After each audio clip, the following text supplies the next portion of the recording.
کربلا گئے تھے اور کربلا میں امام حسین کی زری پکڑ کر ایک مرتبہ مناجات کرتے ہوئے کیفیت تاری ہوئی تھی، وہ کیفیت آج تک غالب ہے. وہ ایک لمحہ، وہ ایک وقت، وہ ایک کیفیت وہ حاکم ہو جاتی ہے. وہ میری ممکن ہے 80 سال کی زندگی پر حاکم رہے. اس لیے اللہ عصر کی قسم کھا رہا ہے، وقت کی قسم کھا رہا ہے، لمحات کی قسم کھا رہا ہے. تم اپنے اوقات میں کوئی ایک وقت ایسا تمہاری زندگی میں آ سکتا ہے جو تمہارے اندر انقلاب کرے آئے. اس لیے وقت کے ایک لمحے کو اہمیت دو. یہاں عصر سے مراد ظہر کے بعد والا عصر نہیں ہے، لمحہ، وقت. یہاں اللہ اسی قسم کھا رہا ہے. اب اس پورے سورے کو اگر ہم دیکھیں تو ہماری طبیعتوں پر، ہمارے مزاجوں پر، ہماری عادتوں پر جو فرق آ سکتا ہے، تبدیلی آ سکتی ہے، بہتری آ سکتی ہے، انقلاب برپا ہو سکتا ہے، وہ اس ایک سورے سے آ سکتا ہے. یہ پھر خلاصہ بھی ہے پورے قرآن کا. جو مقصد پورے قرآن کا ہے وہی سورہ مبارکہ والعصر کا ہے. اس لیے کہ قرآن کا موضوع، قرآن کا عنوان ایک مخاطب، قرآن کا عنوان ایک گفتگو، اللہ کے کلام کا مقصد انسان ہے. انسان، یہ انسان کے موضوع پر لکھی گئی کتاب ہے. اس کی تعریف، اس کا موضوع تعریف انسان ہے.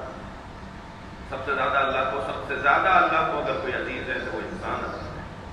لہذا قسم کھایا ہے والعصر ان الانسان لفی خسر. یہ خطرے میں، انسان خسارے میں ہے کہ میں ترجمہ کر رہا ہوں. یہ خطرے میں، قسم ہے زمانے کی، یہ خطرے میں، انسان خطرے میں. اور خطرے سے نکلے گا کیسے؟ ان چار نکاتی منصوبوں کے ذریعے. جی، سب سے پہلے ایمان، عمل صالح، حق بولنا اور حق سننا. حق بولنا آسان ہے، حق سننا مشکل ہے. مگر یہاں کہا جا رہا ہے حق بولو بھی، حق سنو بھی. جی، صبر کرنا اور صبر کا ماحول بنانا. خود بھی صبر کرو، دوسروں کو بھی صابر بناؤ. تحمل مزاج بناؤ، بہادر بناؤ، شجاع بناؤ، استقامت کا حامل بناؤ، بردبار بناؤ. یہ ہے اس سورے کا جو پورے قرآن کا مقصد و ہدف ہے. مجھے معاف کریں گے تمیز اگر لمبی ہوئی. اور سورہ مبارکہ اللہ، یہ بھی سورۃ الجامع. یہ پورے قرآن کا خلاصہ بھی ہے، پورے قرآن کا مقصد بھی ہے. اور 7 آیتوں میں اللہ نے زندگی کا خلاصہ کر دیا. ہماری زندگی کے اہداف اور مقاصد کو اس میں روشن کر دیا. یہ لاہ عمل ہے، دستور و حیات ہے، زندگی کا دستور ہے. البتہ ہمارے ملکوں کے دستور اور اللہ کے بنائے ہوئے دستور میں یہ فرق ہے، کیونکہ ہمارے ملکوں کے جو دستور ہوتے ہیں وہ ہم لوگ بناتے ہیں، اور ہم چونکہ روزانہ تبدیل ہوتے ہیں تو ہمارے دستور بھی تبدیل ہوتے ہیں. ہم صبح کا بنایا ہوا قانون کل پیش کرنا ترمیم، دوسرے دن دوسری ترمیم کے ذریعے سے رد کر دیتے ہیں. ہم اپنے قوانین میں تبدیلی اس لیے لاتے ہیں کہ ہم تبدیل ہو رہے تھے. ہمیں کل تک جو معلومات تھی اس کے مطابق یہ صحیح تھا، آج ہمارے حالات تبدیل ہوئے تو اب یہ صحیح ہے. لیکن اللہ کا دیا ہوا دستور، اللہ کا بنایا ہوا قانون تبدیل نہیں ہوگا، اس لیے کہ وہ ہم نے نہیں بنایا ہے، ہمارے خالق نے بنایا ہے. اور ہمارا خالق ہمارے مزاجوں سے، ہماری عادتوں سے، ہماری کمزوریوں سے، ہمارے کمالات سے ہم سے زیادہ آشنا ہے. اس سورہ مبارکہ الحمد کے ان 7 آیات میں مقدمتاً ہم ایک کلمہ اپنی زبان پہ جاری کرتے ہیں، اعوذ باللہ من الشیطان الرجیم.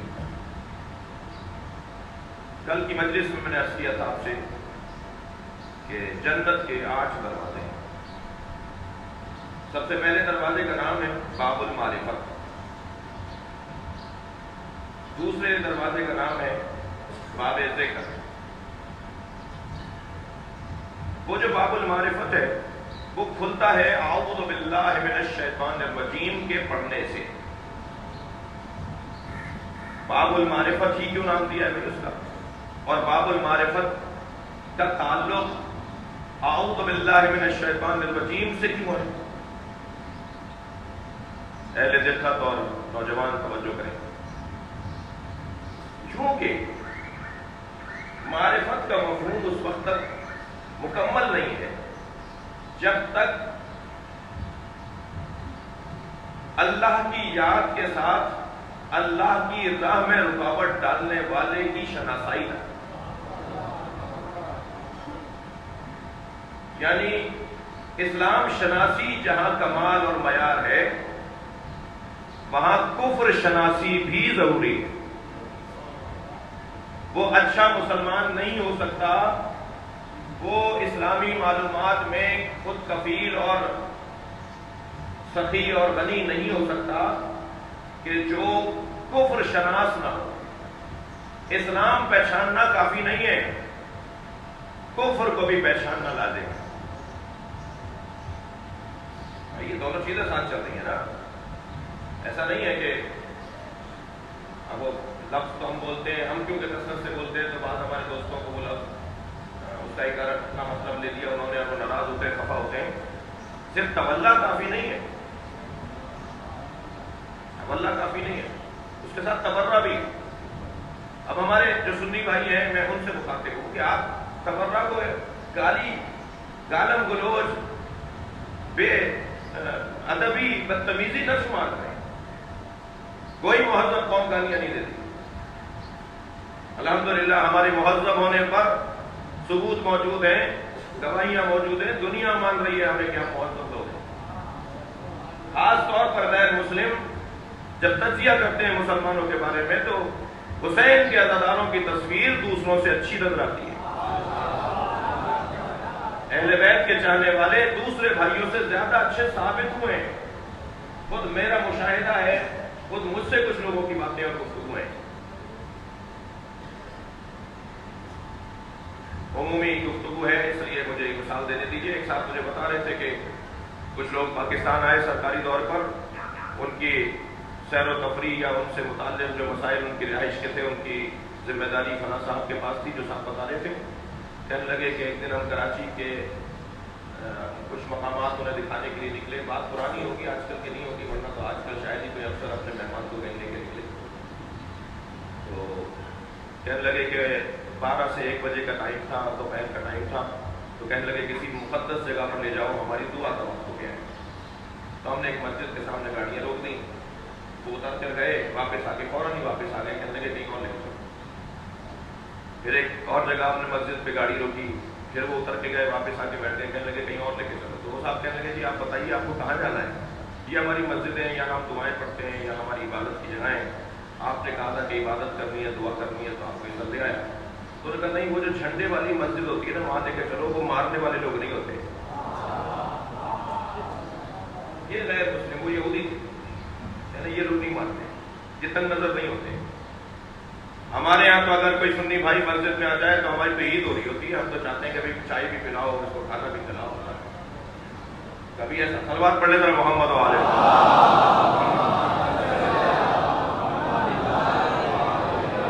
یہ تنگ نظری کا کوئی فائدہ انہیں تو نہیں ہوا، بڑا نقصان ہوا ہے.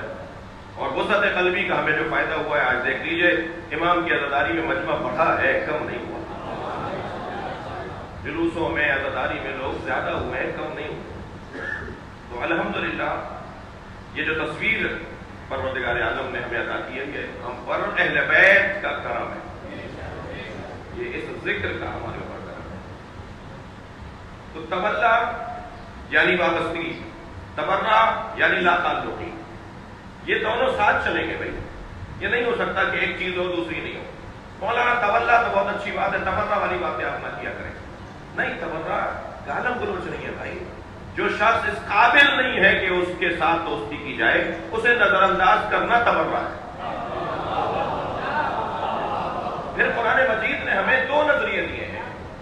قرآن نے ہمیں 2 طرح کے لوگوں کا پتہ بتایا ہے. الم ترى كيف ضرب الله مثلا كلمة طيبة كشجرة طيبة. اے میرے حبیب، آپ نے نہیں دیکھا کہ آپ کے رب نے، آپ کے اللہ نے کیسی مثال دی ہے کلمہ طیبہ کی، جو شجر طیبہ کی طرح ہے. اصلها ثابت، شجر طیبہ کی صفات، اصلها ثابت وفرعها فی السماء. شجر طیبہ کی پہلی صفت یہ ہے کہ اس کی جڑیں بڑی مضبوط ہوتی ہیں. وفرعها فی السماء، اور اس کی شاخیں آسمانوں میں ہوتی ہیں. کبھی کسی درخت کی شاخیں آپ نے آسمانوں میں دیکھی ہیں؟ درخت تو جتنا باردار ہوتا ہے اتنا زمین کی طرف پھر پلٹتا ہے نا. یہ کون سا درخت ہے جو قرآنی درخت ہے؟ یہ قرآنی درخت ہے. قرآن نے ایک درخت بنا بتایا ہے. یہ کون سا درخت ہے جس کی شاخیں آسمانوں میں جا رہی ہیں؟ میرے معصوم امام ارشاد فرماتے ہیں اس کی جڑیں زمین میں ہیں مگر شاخیں آسمانوں میں ہیں. یہ تمہیں بتانے کے لیے کہ یہ وہاں سے بھی جڑا ہوا ہے اور یہاں سے بھی جڑا ہوا ہے.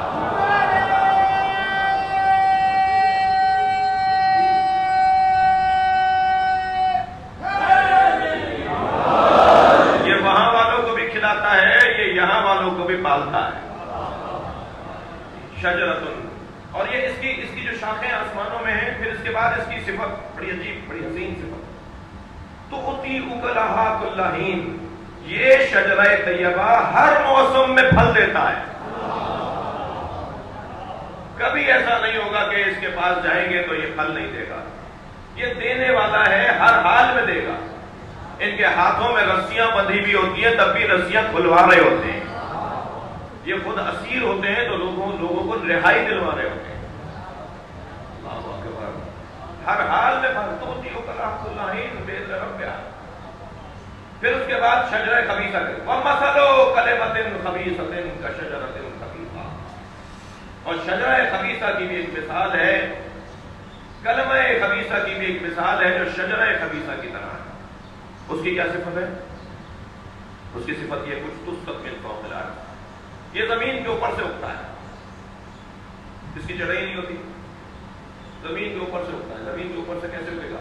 معمولی سی کھاد اگر کہیں پڑی بھی ہو اور اس پہ ایک چھینٹا پڑ جائے پانی کا تو ایک پودا سا اگاتا ہے, اور وہ اتنا بے قرار ہوتا ہے. یہ میں نہیں, قرآن کہہ رہا ہے کہ یہاں سے ہوا کا جھونکا آیا تو وہاں جا پڑتا ہے. یہی قرآن کہہ رہا ہے کہ یہ کچھ تسقط من فوق الارض, یہ زمین کے اوپر سے اگتا ہے. یہ شجرہ خبیثہ ما لہا من قرار, اور اسے کوئی قرار نہیں ہوتا. روزانہ رنگ بدلنے والے, روزانہ ڈھنگ بدلنے والے, روزانہ حلیے بدلنے والے, روزانہ طریقے بدلنے والے, روزانہ عقیدے بدلنے والے. جیسے اقبال کہہ رہے ہیں حقیقت ابدی ہے مقام شبیری, بدلتے رہتے ہیں انداز کوفی و شامی.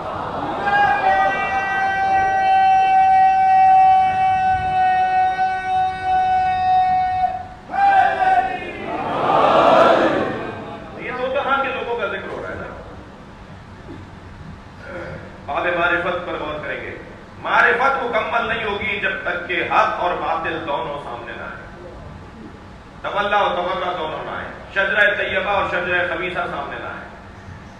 ایک اور آیت کے اندر اسی انداز کو اللہ نے اپنایا, انا انزلنا علیک الکتاب فیہ آیات محکمات ہن ام الکتاب. اے میرے حبیب, اللہ نے آپ پر کتاب کو نازل کیا ہے جس میں آیات محکمات ہیں, اور یہی اصل کتاب ہے. وَأُخَرُ مُتَشَابِهَاتٍ, اور دوسری طرح کی آیات بھی اس کتاب کے اندر ہیں جو متشابہات ہیں. فَأَمَّا الَّذِينَ فِي قُلُوبِهِمْ زَيْغٌ فَيَتَّبِعُونَ مَا تَشَابَهَ مِنْهُ, جن کے دلوں پہ زنگ لگ چکا ہے, جن کے دل بیمار ہو چکے ہیں, وہ متشابہات کی پیروی کرتے ہیں. کیوں بھائی؟ محکم کے ہوتے ہوئے متشابہ کی طرف کیوں چلے گئے؟ حسین کے ہوتے ہوئے بدصورت کی طرف کیوں چلے گئے؟ عالم کے ہوتے ہوئے جاہل کے دروازے پر کیوں آ گئے؟ صاحبان امن و صحت کے ہوتے ہوئے مفسدوں اور فاسدوں کے دروازے پر کیوں آ گئے؟ یہ جانے والوں کا مطلب ہوتا ہے. جانے والے اپنا مطلب حاصل کرنے کے لیے باطل کے دروازے پر جاتے ہیں. کل قیامت میں شیطان پکار کے کہے گا میں نے نہیں کہا تھا میرے پاس آؤ, یہ آئے تھے میرے پاس. ہاتھ اٹھا لے گا شیطان ان لوگوں سے. قرآن بھی یہی کہہ رہا ہے کہ وہ جو آیات متشابہات ہیں ان کی کون پیروی کرتے ہیں؟ فَيَتَّبِعُونَ مَا تَشَابَهَ مِنْهُ, کون؟ ابتغاء الفتنہ, فتنین لوگ. صلوات پڑھیں ذرا محمد و آلہ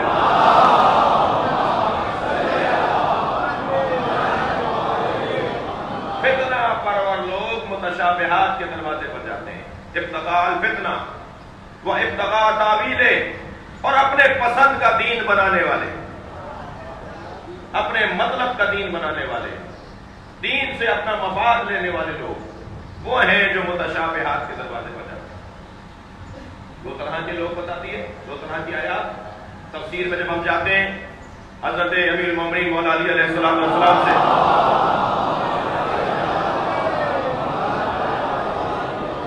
پوچھا گیا مولا فرمائیں یہ آیات محکمات کیا ہیں؟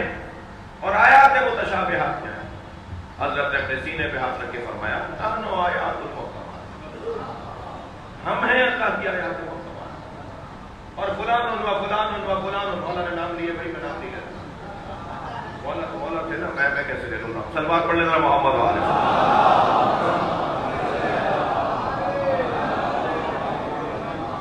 فلان نام، حضرت نے نام لے کر کہا یہ سارے لوگ متشابہات، تم اگر مجھے چھوڑ کر اس طرف جاؤ گے تو تمہارا ایک مطلب فتنہ اور ایک مطلب اپنے پسند کا دین ہوگا، وہاں نہیں جاؤ۔ قرآن نہیں ہے، آیات محکمات ہے، شجرہ طیبہ، شجرہ۔ اسی طرح اعوذ باللہ من الشیطان الرجیم، بسم اللہ سے پہلے قلب کی طہارت ہو، پھر اس قلب طاہر کے اندر پاک ظرف ہے، پاک مظروف ٹھہر پائے گا، ورنہ پاک مظروف نہیں ٹھہر پائے گا اس نجس ظرف کے اندر۔ پہلے طہارت، پہلے تنزیہ ہے، یزکیہم پہلے ہے، یعلمہم بعد میں۔ صلوات پڑھیں ذرا محمد علیہ۔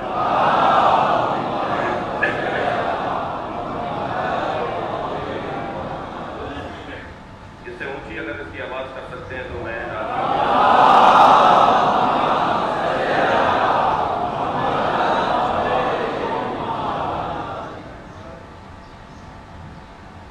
گلا بہت چھوٹا نہیں ہے، 4 اشرے ہیں، اور کوشش تو ہے کہ چیخوں نہیں، زیادہ زور نہیں لگاؤں، یہ میرا مائک میرا ساتھ دیتا رہے۔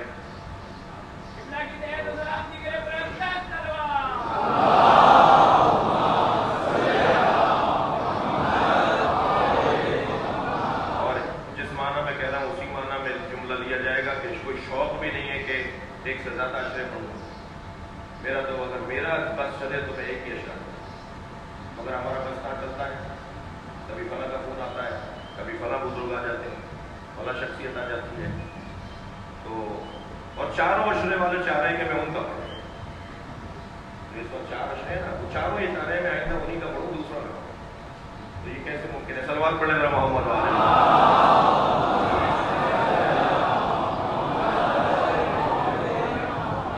دعا فرمائیں کہ انجام اچھا ہو اور اشرا مکمل ہو جائے، اور گلا جو ہے وہ میرا ساتھ دیتا رہے، اور آپ بھی میرے لیے دعا فرماتے رہیں، اللہ آپ کو بھی اپنے حفظ و امان میں رکھے، ملندر فرما۔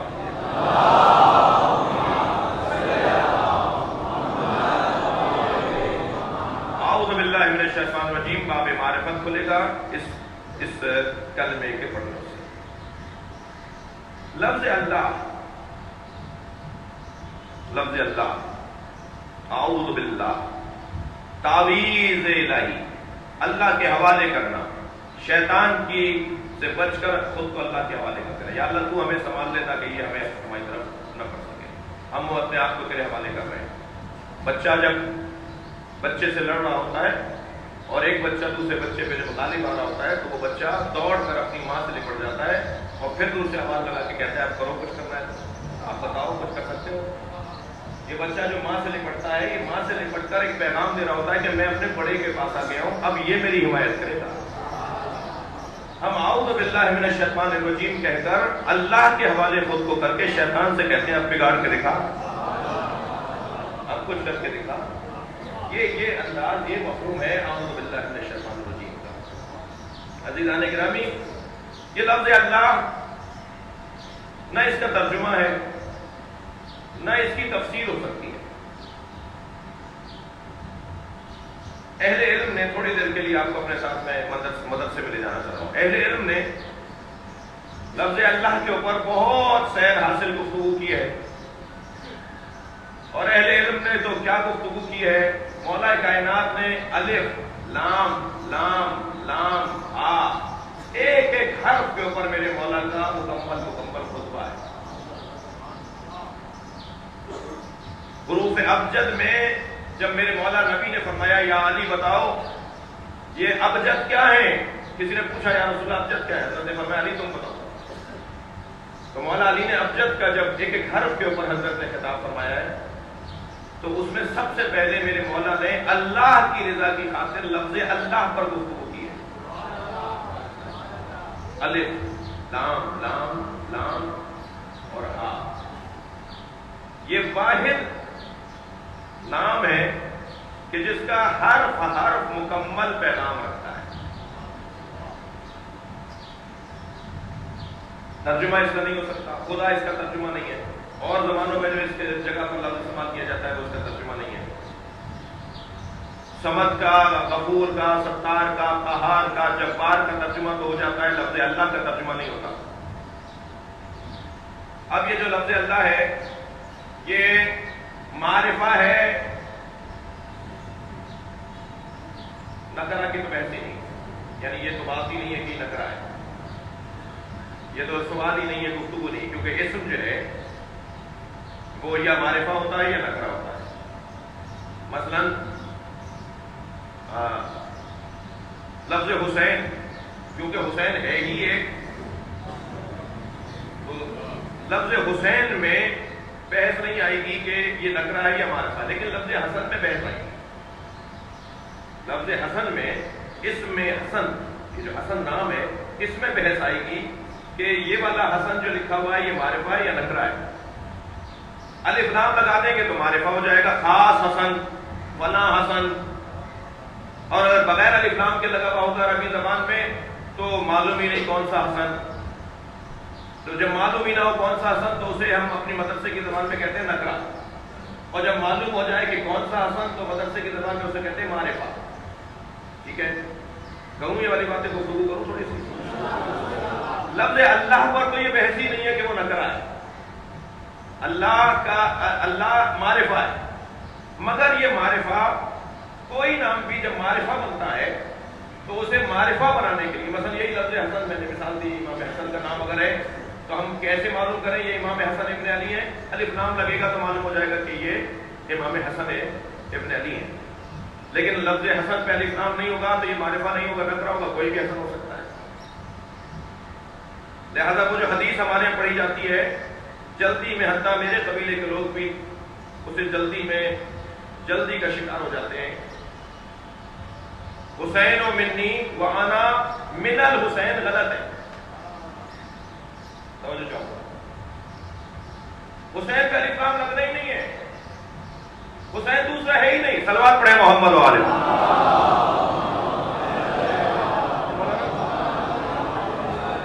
دقت فرما رہے ہیں حسین و منی، سرکار فرما رہے ہیں حسین مجھ سے ہے، وانا من حسین ہے. صحیح حدیث ہے وانا من حسین، من الحسین نہیں، مگر پڑھا جاتا ہے. اب یہ جو لفظ اللہ ہے یہ ہے معرفہ. سوال یہاں پر یہ کیا ہے اہل علم نے کہ یہ جو معرفہ ہے یہ الف لام لگنے سے معرفہ ہوا ہے، یعنی اللہ کا الف اور اللہ کا پہلا لام یہ معرفہ بنانے کے لیے الف لام ہے، اور بعد میں لہو ہے، اللہ کے بعد لہو.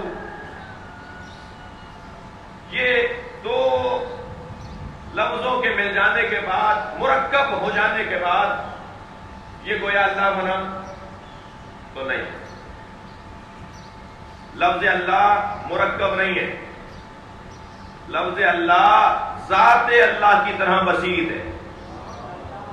جیسے اس کی ذات مرکب نہیں ہے ایسے اس کا نام بھی مرکب نہیں ہے. یہ معرف باللام، معرف بے ال نہیں ہے، بلکہ یہ معرف ہے. نحو ایک علم ہے جس کی بحث میں کر رہا ہوں اس وقت، یہ علم نحو کی بحث ہے. علم نحو کا جو امام کہلاتا ہے وہ سیبویہ کہلاتے ہیں. میں ایک مرتبہ پھر آپ کا شکر گزار ہوں، وقت بہت ایسا ہے مگر آپ کی توجہ میری توقع سے زیادہ ہے، اللہ آپ کو حفاظت سے رکھے. امام النحو سیبویہ رحلت فرما گئے. کچھ مدت کے بعد ان کے ایک جاننے والے کو وہاں پہ رکھا ہے.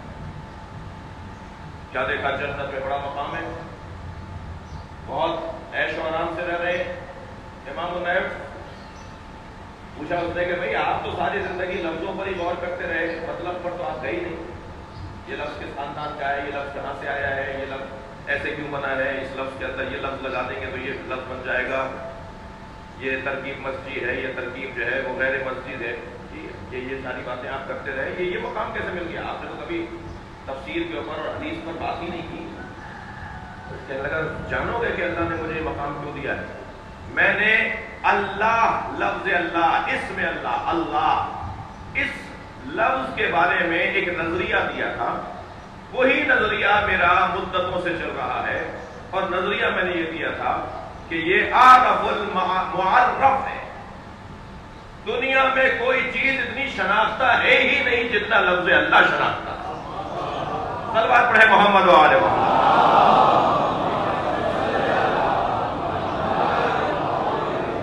میں نے یہ نظریہ دیا تھا.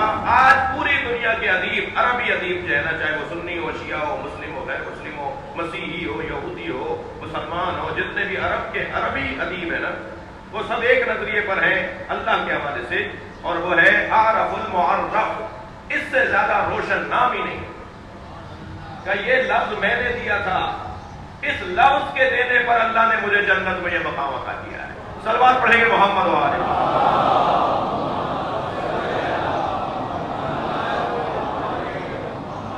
یہ لفظ اللہ، اللہ کو بڑا پسند ہے. یہ لفظ اللہ رسول اللہ کو بہت پسند ہے. کچھ باتیں اور تھیں جو ادبی اعتبار سے اس باب میں تھیں، انہیں ترک کر رہا ہوں، ان سے گریز کر رہا ہوں. کم سے کم آج اپنے اس بحث میں داخل ہو جاؤں جو میں سوچ رہا تھا کہ آج اسے شاید مکمل کرتے ہیں.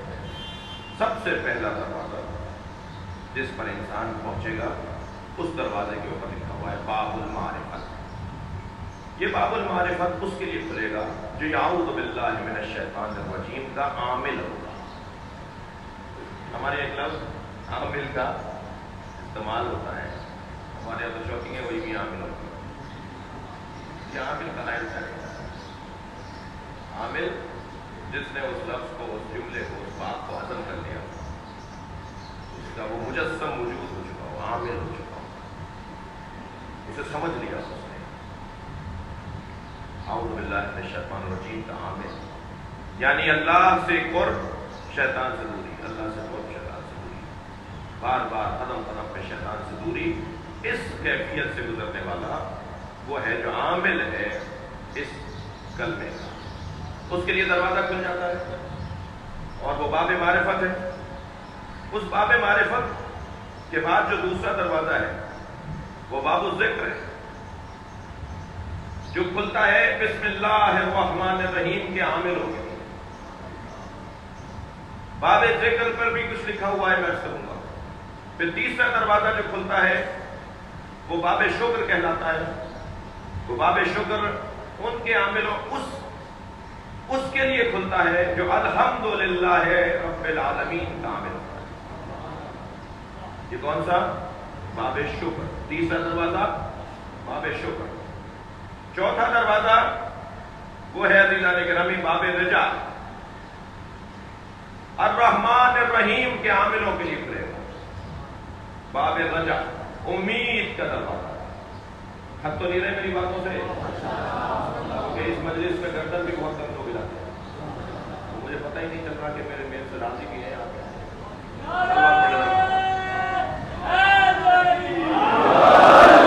ایک صلوات بلند کر دیا کریں.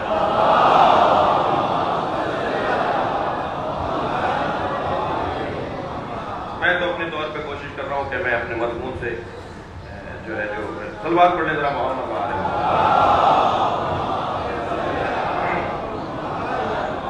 چوتھا دروازہ ہے باب الرجا، امید کا دروازہ، اور یہ باب رجا کھلتا ہے ان لوگوں کے لیے جو الرحمن الرحیم پڑھتے ہیں. پانچواں دروازہ ہے عزیزان گرامی جو کھلے گا ان لوگوں کے لیے جو مالک یوم الدین کے عامل ہیں.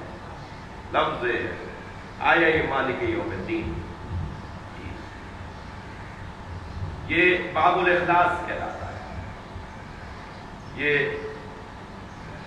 پانچواں دروازہ وہ باب اخلاص، اور چھٹا دروازہ باب الخوف. باب الخوف. ساتواں دروازہ جو کھلے گا اہدنا الصراط المستقیم پڑھنے والوں کے لیے وہ ہے باب دعا. 8واں دروازہ کھلے گا صراط الذین انعمت علیہم غیر المغضوب علیہم ولا الضالین پڑھنے والوں کے لیے، اور یہ ہے باب اقتدا۔ یہ 8 دروازے، توجہ کر دی، دوبارہ دہراؤں، یہ 8 دروازے 8 آیات یعنی اعوذ باللہ سے لے کر 7 آیات بسم اللہ سے لے کے ولا الضالین تک، اور ایک کلمہ اعوذ باللہ، ان کلمات کے عاملین کے لیے دروازہ کھلیں گے۔ بتا دو اس میں کیا لکھا ہوا ہے۔ پہلے تو آپ کو سن کر یہ خوشی ہوگی، 5 منٹ میں کوشش کرتا ہوں کہ فضائل کے باب میں اس بات کو مکمل کروں، 10-1 منٹ مجھے مسائل پڑھنے ہیں۔ پہلے تو یہ سن کر آپ کو شاید خوشی ہو کہ یہ 8 دروازوں پر جو کلمات لکھے ہوئے ہیں، ان کی جو روایت ہے وہ شیعہ کتب سے زیادہ اہل سنت کی کتب میں۔ بڑا نام لے لیتا ہوں، علامہ الجوینی کا نام، فرائض السنتین، یہ 1 جلد میں بھی ہے پرانی رہی کتاب، اور 2 جلدوں میں بھی ہے موجودہ کتاب۔ یہ فرائض السنتین وہ کتاب ہے جس کی بنیاد پر ہمارے ایک عالم دین جناب مولانا محمد عبداللہ جرواق صاحب نے، جو روڑی میں اس وقت مقیم ہے اور مناظرہ لاڑکانہ میں ہوا تھا، انہوں نے ایک تکفیری عالم جسے بعد میں پلاٹ کے جھگڑے میں مار دیا گیا، اس نے یہ چیلنج کیا تھا کہ شیعہ کوئی عالم مجھے علی ولی اللہ کا کلمہ، لفظ علی ولی اللہ، ترکیب علی ولی اللہ، جملہ علی ولی اللہ کا جو ہے، یہ مجھے کسی حدیث میں دکھا دو جو نبی کی زبان سے جاری ہوا ہو تو میں شیعہ ہو جاؤں۔ تو ہمارے مولانا جناب عبداللہ جرواق صاحب ابھی بزرگ ہیں، حیات ہیں، انہوں نے مناظرے کو قبول کر لیا اور 8-10 کتابیں اہل سنت کی لے کے گئے، اور ان 8-10 کتابوں میں جس کتاب پر یہ شخص بھاگنے پر مجبور ہوا اور انکار نہیں کر پایا اور اس کے پاس کوئی جواب نہیں تھا، وہ یہی کتاب ہے فرائض السنتین، جس میں لکھا ہوا ہے کہ سرکار دو جہاں جب معراج پر تشریف لے گئے، سلوات پڑھ لے رہا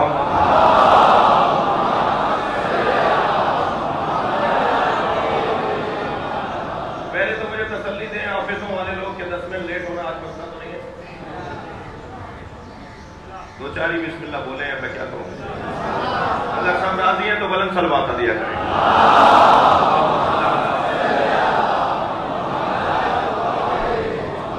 سرکار دو جہاں جب معراج پر تشریف لے گئے تو حضرت کو جس سواری پر بٹھا کے لے جایا گیا، وہ سواری بہت مشہور، آپ سب نے سنی ہے، وہ سواری براق، خاص سواری بھیجی گئی نبی کے لیے، جو بلا رہا ہے وہ اہتمام کے ساتھ بلا رہا ہے، جس نے دعوت دی ہے وہ گاڑی اور سواری کا انتظام بھی خود کر رہا ہے۔ تو سرکار کے لیے جو سواری بھیجی گئی اس کا نام ہے براق۔ براق کے لیے جتنا حسین بیان مولا علی کا ہے کہ براق تھی کیا، تھی کیسی، وہ نہ گھوڑا تھا نہ وہ پری تھی، وہ ایک خاص سواری بنائی گئی تھی اس لیے کہ محبوب بھی خاص ہے۔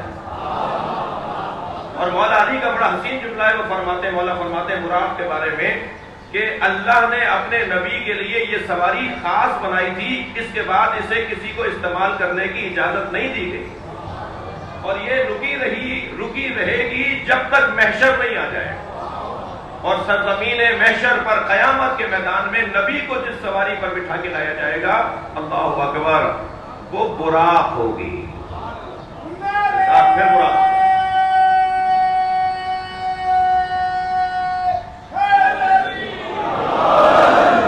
آئی ہے سرکار مکے میں، مکے سے آپ کی معراج ہو رہی ہے، اور یہ بھی واضح ہے بات کہ معراج سرکار کو 100 سے زیادہ مرتبہ ہوئی ہے۔ علامہ ہلی نے تو لکھا ہے کہ 132 مرتبہ سرکار کو معراج ہوئی ہے۔ اہل سنت کی بعض علماء نے لکھا ہے کہ 80 مرتبہ سرکار کو معراج ہوئی ہے۔ معراج بہت مرتبہ ہوئی، ذکر ایک معراج کا قرآن میں آیا ہے۔ لفظ لقیق نہ ہو جائے، سرکاری پروٹوکول کے ساتھ ایک دفعہ گئے ہیں، ویسے جب چاہتے تھے چلے جاتے تھے۔ سلوات پڑھنے والا محمد والے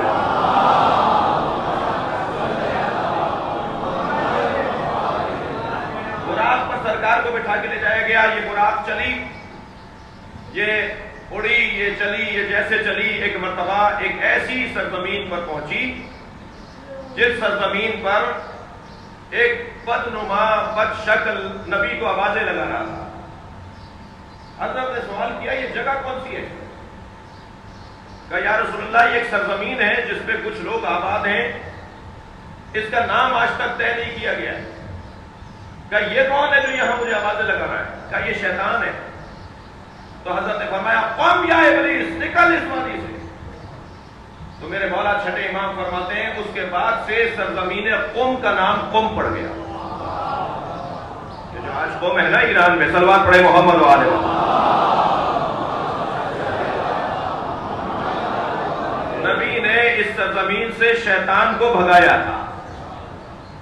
حدیث سنانا ہوں آپ کو، یہ روایات سنانا ہوں. سرکار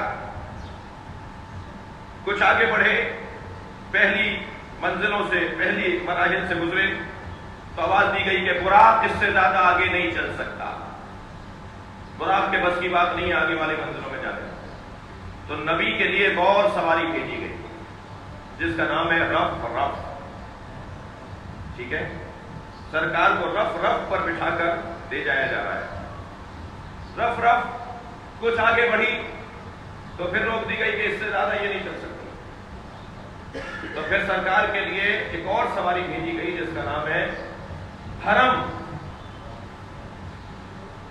میں نہیں دیکھ پہنچا ہوں اس نتیجے تک کہ ہمارے یہاں لفظ جو استعمال ہوتا ہے صلوات پڑھے ذرا محمد و آلہ محمد.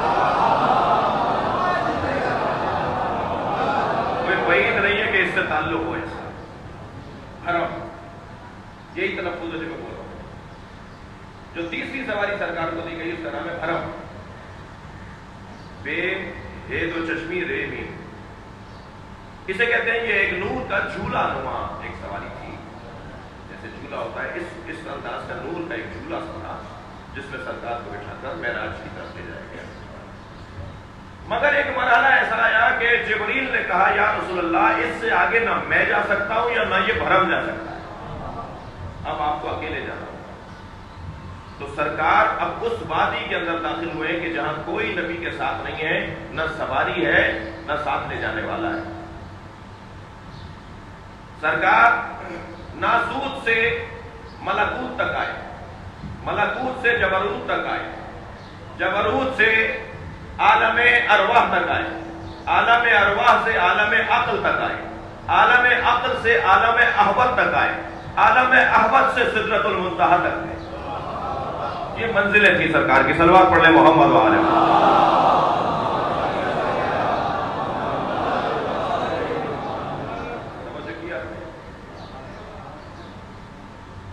گئے ہیں، آئے ہیں، اللہ اکبر، ساری چیزیں ٹھہری رہ گئی. واپس آئے تو وہیں سے کام شروع ہوا، وہیں سے دنیا شروع ہوئی، وہیں سے لمحات شروع ہوئے، وہیں سے ساعتیں شروع ہوئی. واپس آ کے جو سرکار نے سب سے پہلے مولا کائنات کو بتایا کہ میں نے کیا کیا دیکھا، پھر وہ ائمہ اہل بیت سے منتقل ہوتے ہوئے وہ حدیث معراج ہم تک پہنچی. وہ جو حدیث معراج ہے وہ یقین جانیے کہ کوئی 10 صفحے کم سے کم بنیں گے کتاب کے جو حدیث معراج ہے، اور ہر اس حدیث کے ہر جملے کی شرح کی ضرورت ہے. اور کی ہے علماء نے حدیث معراج پہ کتابیں، بعض کئی جلدوں میں حدیث معراج پہ کتابیں لکھی گئی ہیں. مگر ہمارے مضمون میں جو بات ہے وہ پھر آج میں چھوڑ رہا ہوں کہ سرکار نے جنت کے دروازوں پر کیا لکھا دیکھا اور سرکار نے دوزخ کے دروازوں پر کیا لکھا دیکھا، جو حدیث کے اندر آیا ہے. انشاءاللہ کل اگر مضمون ترتیب پا سکا تو اس بات کو آپ کے سامنے بیان کروں گا. باب معرفت، باب ذکر، باب شکر، باب رجا، باب اخلاص، باب اقتدار، باب دعا، باب اقتدار. یہ دروازے ہیں جنت کے اور یہ سورہ مبارکہ الحمد کے ساتھ جڑے ہوئے ہیں. سورہ الحمد پڑھنے والوں کے لیے جنت کھلے گی. آج 4 اس لیے بھی میں نے بات کو شروع اس لیے نہیں کیا کہ یہ ختم نہیں کر سکتا تھا میں 10 منٹ میں بھی. ایام رشتے داری کے ہیں، گریہ ازاری کے ہیں، ایام عزاداری کے ہیں، تو بہت مختصر مسائل بھی نہیں ہونے چاہیے، کچھ دیر تو حضرت کی خدمت میں رہیں۔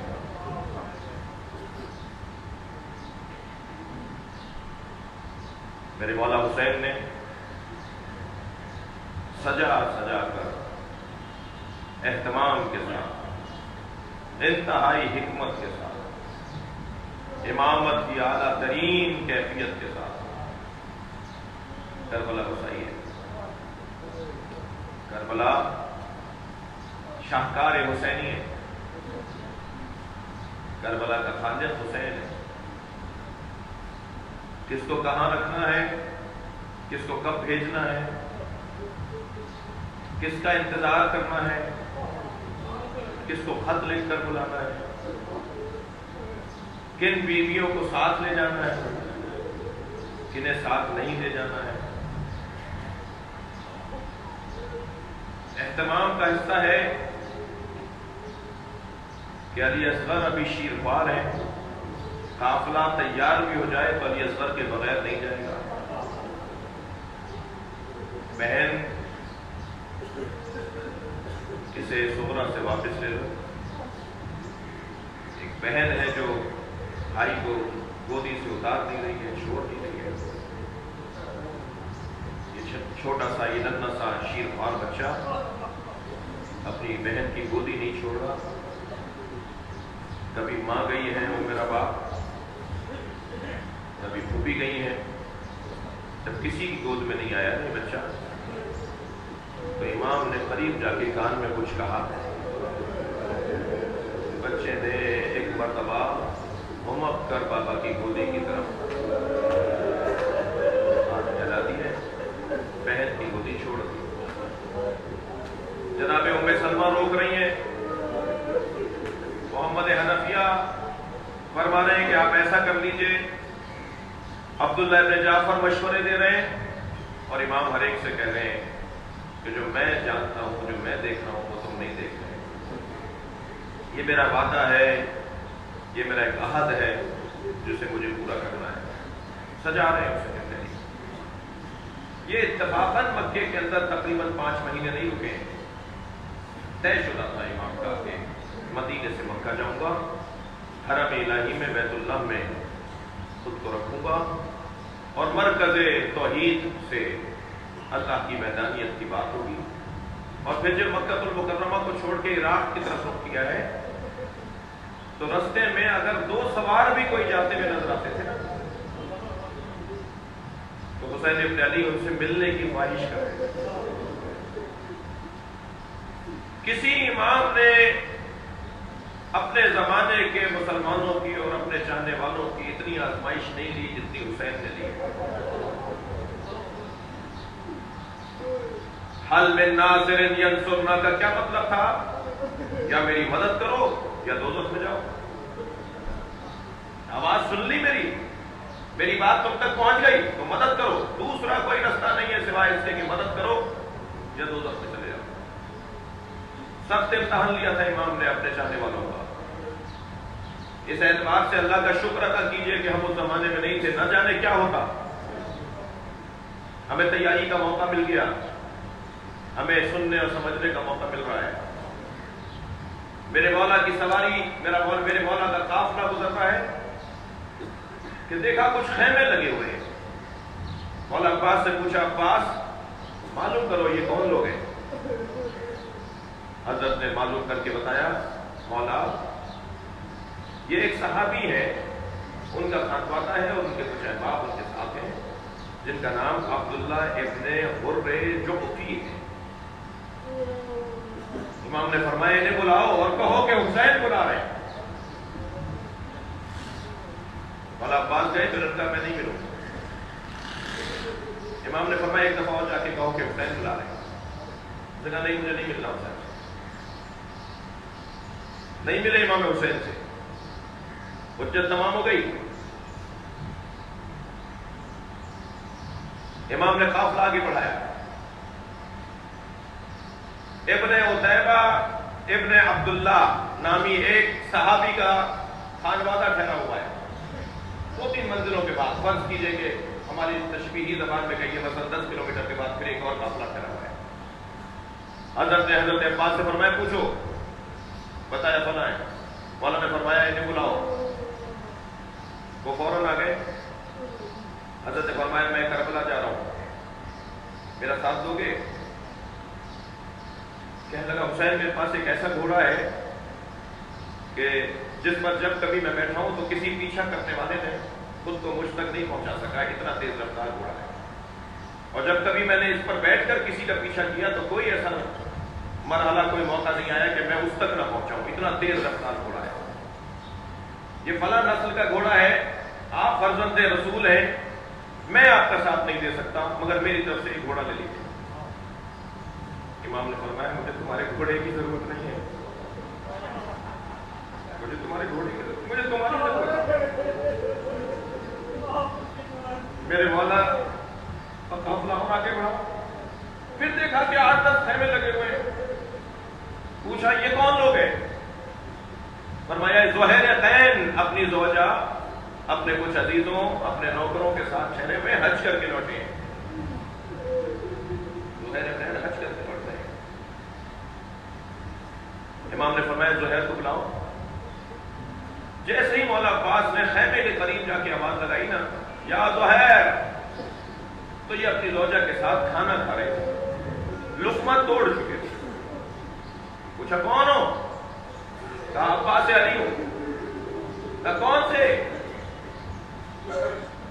علی کے عباس؟ کہا حسین کا بھائی عباس. لقمہ رکھ دیا, باہر آ کے گلے لگایا. آپ کہاں؟ کہ وہ سامنے جو خیمے لگے ہوئے وہاں میرے مولا حسین ٹھہرے ہوئے ہیں اور مولا حسین نے آپ کو بلایا. زہیر فوراً خیمے میں دوبارہ آئے, سر پہ امامہ رکھا, ابا دوش پر لی اور گھوڑے پر بیٹھ کر مولا عباس کے ساتھ اس جگہ پہنچے جہاں امام حسین کے خیمے لگے ہوئے تھے. جیسے ہی گھوڑے آتے ہوئے دیکھے امام خیمے سے باہر آئے. امام نے زہیر کا ہاتھ ایسے اپنے بغل میں یا انداز نے بغل میں لیا, خیمے کے پیچھے چلے گئے. خیمے کے پیچھے جا کر امام نے 2 انگلیوں کے درمیان زہیر کا جنت میں مقام دکھایا. وہ جو میرے ساتھ نہیں آئے نا, ان کا مقام نہیں تھا, وہ تو حجت تمام ہے. تم یہاں ہو, اب چاہو تو لے لو یہ, اور چاہو تو چھوڑ دو, تمہارے لیے طے ہوا ہے, مرضی ہے تمہاری. کہا میں آپ کے ساتھ جاؤں گا, مگر مجھے اتنی مہلت دے کہ میں اپنی زوجہ سے کچھ وصیتیں اور کچھ نصیحتیں کر کے آ جاؤں. پلٹے زہیر اپنے خیموں کی طرف. خیمے میں آئے, زوجہ سے کہنے لگے میں تجھے طلاق دینا چاہتا ہوں. کیوں؟ کہنے لگی کیوں؟ زوجہ کا نام دلہا, زوجہ کا نام لکھا ہے دلہا, جیسے دولہا لکھتے ہیں دلہا. کہنے لگی مجھے طلاق, کیا میں نے برائی کی, کیا میں نے آپ کے ساتھ کوئی تاہی کمزوری میری, کیا ہے میں جو آپ مجھے طلاق دے رہے ہیں؟ کہنے لگے عدت وفات زیادہ ہے, عدت طلاق کم ہے. تو میرے بعد اللہ اکبر, مرنے کے بعد زیادہ عرصے رکو گی, مگر طلاق کے ذریعے سے تمہیں کم مدت میں میری وجہ سے رکنا پڑے گا, اس لیے میں تمہیں طلاق دینا چاہتا ہوں. کہا ماجرا کیا ہے, کیوں یہ مرنے کی اور کیوں یہ طلاق کی باتیں کر رہے ہیں؟ کہنے لگے فرزند زہرا نے مجھے میرا مقام دکھا دیا ہے,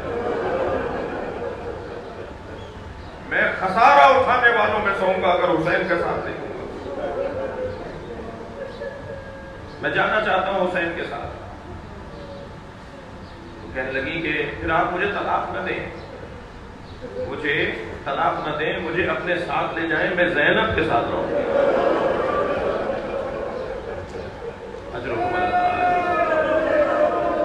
میں نبی زادیوں کی خدمت کروں گی. سنیں گے ستاروں, بڑا سخت مرحلہ ہے جو میں بیان کرنے جا رہا ہوں. زہیر نے کہا اے دلہا, عرب کا پرانا دستور ہے جب مرد مار دیے جاتے ہیں تو عورتوں کو اسیر بنا دیا جاتا ہے. میری ایک حص کہہ رہی ہے زینب اسیر ہوں گی، تم زینب کے پاس نہیں جاؤ۔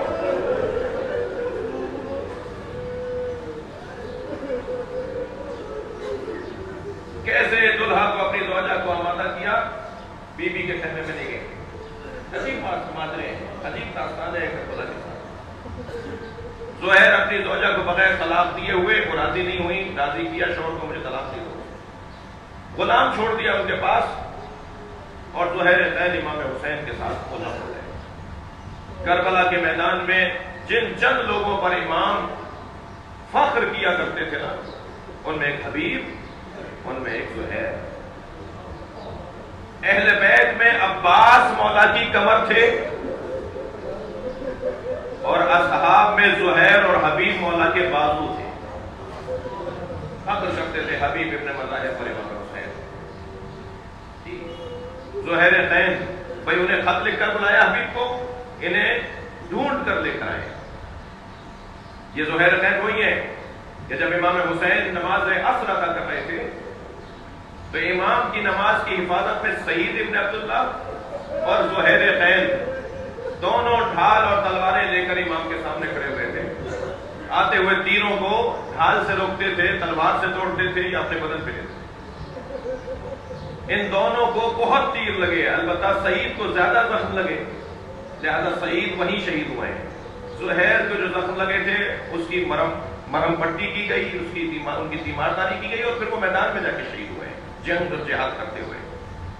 سعید کو جب بہت تیر لگ گئے اور برداشت کرتے رہے یہاں تک کہ میرے مولا نے سلام آخر کہا، تو جیسے ہی احساس ہوا نا کہ نماز مکمل ہو گئی ہے، پھر اوسان، پھر حوصلہ اور زمین پر گرے تو حسین نے مصلی چھوڑ کر پہلا کام یہ کیا کہ سعید کا سر اپنی گود میں لیا۔ جیسے ہی سعید ابن عبداللہ کا سر حسین ابن علی کی آغوش میں آیا، اجرک اللہ، 4 محرم ہے، اصحاب کا ذکر ہوتا ہے نا آج ہمارے یہاں، امام نے سعید کا جب سر اپنی آغوش میں لیا تو سعید نے سر ہٹا دیا، امام نے پھر اپنی آغوش میں لے لیا، پھر انہوں نے ہٹانا آہستہ آہستہ ہٹانے لگے، تو امام نے دریافت کیا، پوچھا سعید تم اپنا سر کیوں ہٹاتے ہو؟ فرمانے لگے یہ شہزادوں کی جگہ ہے، یہ سکینہ کے بیٹھنے کی جگہ ہے، کہاں زانو حسین اور کہاں سعید کا سر۔ گفتگو کرتے کرتے ایک مرتبہ سعید مسکرانا شروع ہوئے، امام نے فرمایا سعید کیوں مسکرا رہے ہو؟ فرمایا مولا میرے سرحانے رسول اللہ آ گئے، مجھے جنت میں لے جانے کی بشارت دے رہے ہیں۔ پھر کچھ وصیتیں فرمائی اور پھر سعید کی چہرے پر مسکراہٹ کے اثار مسکرانے لگے۔ امام نے فرمایا سعید آپ کیوں مسکرائے ہو؟ کہا مولا میرے سرحانے علی آ گئے ہیں۔ سنیں گے ذرا رو، سنیں گے آپ رو رہے ہیں۔ کچھ دیر کے بعد آنکھوں سے آنسو ٹپکنا شروع، امام نے پیشانی پہ ہاتھ رکھ کے فرمایا سعید تمہیں زخموں کی تکلیف ہو رہی ہے؟ ہماری آنکھوں میں آنسو اس لیے آ رہے ہیں کہ تمہیں زخم بہت لگے؟ فرمان لگے نہیں مولا میرے سرحانے فاطمہ زہرا نے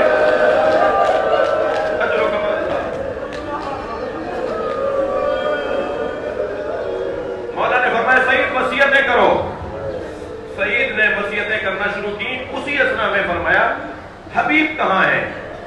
حضرت حبیب ابن مظاہر کچھ عقب میں کھڑے ہوئے تھے، حبیب کو جلدی بلایا گیا، حبیب قریب آ کر بیٹھے، حبیب سے کہنے لگے حبیب اپنا کان میرے دہن کے قریب لے کر آؤ، جھک کر بیٹھو حسین سننے نہ پائے، کہیں ایسا نہ ہو میری آواز حسین کے کانوں تک، اپنا کان میرے منہ کے قریب لاؤ۔ حبیب جھک کر بیٹھ گئے، سننے لگے کیا کہہ رہے ہیں، تو کانپتی ہوئی آواز میں کہنے لگے حسین کو چھوڑ کے نہیں جانا، مولا میرا غریب ہوتا جا رہا ہے۔